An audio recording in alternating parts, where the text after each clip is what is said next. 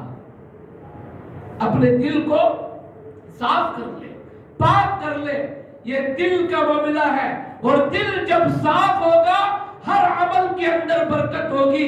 اس لیے اللہ کے نبی نے فرمایا میدان محشر کے اندر کمیت نہیں کیفیت دیکھی جائے گی، یہ عربی ہے، کمیت نہیں کیفیت دیکھی جائے گی۔ کیا مطلب ہے اس کا؟ کمیت کا مطلب ہے کتنی رکعت نماز پڑھی، کتنی رکعت، کتنی رکعت، 2 لاکھ، 1 کروڑ، 1 ارب رکعت پڑھی تم نے، یہ نہیں دیکھا جائے گا۔ اللہ کے نبی صلی اللہ علیہ وسلم نے کہا کیفیت دیکھی جائے گی، اگر تو نے 2 ہی پڑھی ہے لیکن وہ 2 رکعت نماز تو نے کس کے لیے پڑھی ہے، یہ دیکھا جائے گا۔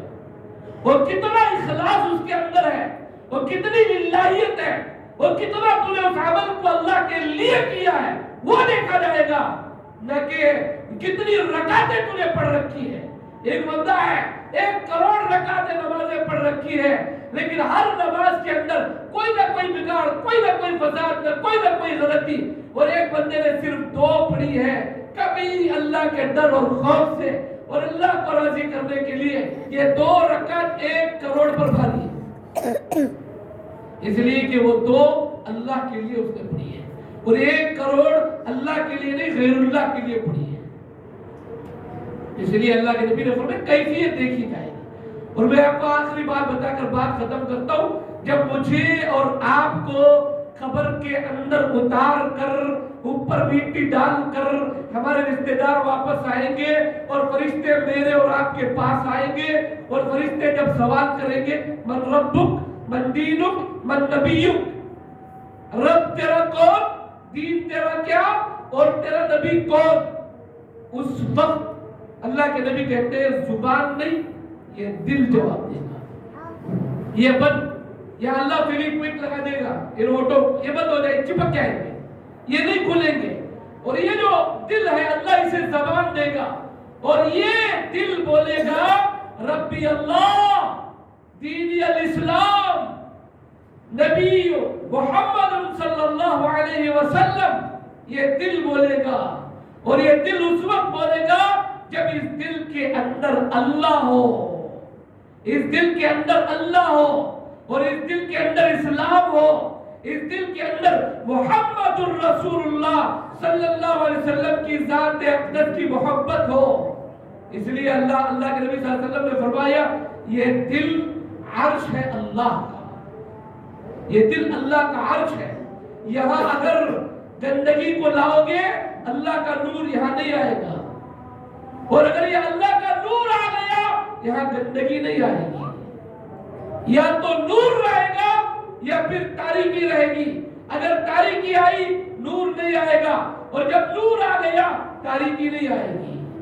تو اس دل کو سنوارو، اور اس لیے کہ یہ شعبان ہے، اس کے بعد رمضان ہمارے سامنے آنے والا ہے، شب برات ہمارے سامنے آنے والی ہے۔ میں نے آپ کے سامنے دل کی بات رکھی ہے، اس دل کو سنوارو، اور دل کا عمل اللہ تبارک تعالیٰ کے دربار میں قبول ہوتا ہے۔ زیادہ کا شوق نہ رکھو، شب برات کے اندر مسجدیں بھری اور صبح تک عبادت میں لگے ہوئے ہیں، لیکن اگر دل کی نیت میں کہیں نہ کہیں بگاڑ آیا، ساری رات کی عبادت غلط ہے۔ اس کے بجائے تھوڑی دیر ہم نے جاگ لیا، گھر کے اندر نماز پڑھ لی اور کمرے کے اندر نماز پڑھ لی، اللہ تبارک تعالیٰ کے سامنے جتنی دیر رویا، جتنی تلاوت کی، اللہ سے دعا کر لی، سو گئے، اور صبح تہجد میں اٹھے، تہجد پڑھ لی، فجر کی نماز اطمینان سے پڑھ لی، اللہ کے دربار میں دعا کر لی، ساری رات عبادت کا ثواب ہمارے مقدر میں لکھ دیا جائے گا۔ اس کے بجائے چائے بنانا، کھانے کا انتظام کرنا، سحری کا انتظام کرنا، بس سٹانوں کے سامنے پھرنا، سرکلوں میں پھرنا، گاڑیوں میں گھومنا، پانی نہانا، اچھے کپڑے پہننا، کیوں؟ شب برات کے اندر یہ عمل کرنا، اور شب برات کے اندر یہ چیزیں کرنا، اچھے کھانے پکانے کی رات نہیں، عبادت کی ہے، اللہ کو منانے کی رات ہے۔ میں آپ کو ایک بات بتاؤں، حاجی کے لیے اللہ نے احرام کیوں رکھا؟ یہ سوال ذرا غور رکھو، حاجی کے لیے اللہ نے احرام کو کیوں رکھا؟ عمرہ کرنے والے کے لیے اللہ نے احرام کو کیوں رکھا؟ اللہ یہ کہتا اچھے کپڑے پہن کر آؤ، 5,000 کا جوڑا پہن کر آؤ، 10,000 کے شو ڈال کر آؤ، 15,000 کا چشمہ لگا کر آؤ، 50,000 کی واچ ڈال کر میرے حرم میں داخل ہو۔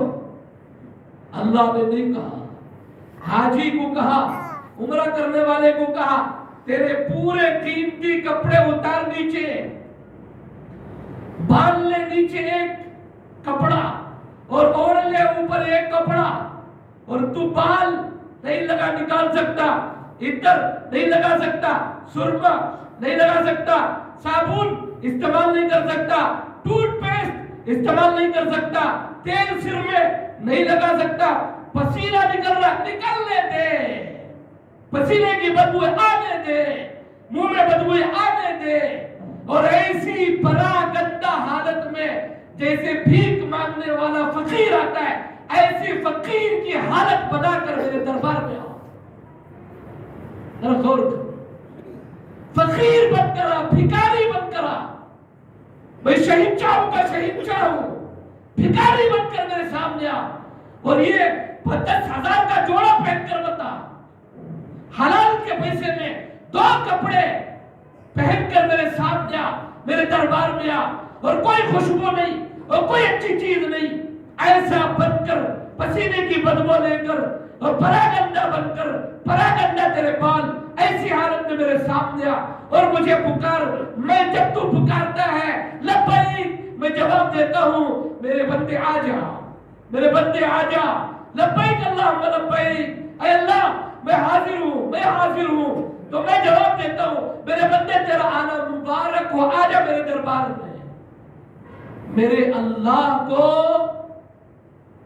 پراگندگی پسند ہے، تنہائی پسند ہے، ایسی عبادت پسند ہے جس میں بندہ ہو، میں خدا ہوں، تیسرا کوئی نہ ہو، کوئی دیکھنے والا نہ ہو، کوئی تعریف کرنے والا نہ ہو، کوئی بولنے والا نہ ہو، بلکہ یہ بولنے والا ہو کہ دیکھو یہ 4 مہینے چلنے کو جاتی، آج شب برات عشاء کی نماز پڑھ کو گھر کو چلے گئے، عشاء کی نماز پڑھ کو گھر کو چلے گئے، اتنی جن کی دعوت، اتنے جن عالم یہ بولے اپنی زبان سے، لیکن وہ بندہ گھر کو جائے، اپنی بیڈ روم میں جائے اور وہاں اپنے باتھ روم میں وضو بنائے اور پھر مصلی بچھائے، اپنی بیوی کو کھڑا کرے اور یہ بھی مصلی بچھائے، اور اللہ کے دربار میں بیڈ روم بند کر گھر والے بھی یہ سمجھے کہ میرا بیٹا سو گیا ہے، اور وہ مصلی بچھا کر اللہ کے سامنے گڑگڑائے، میرے اللہ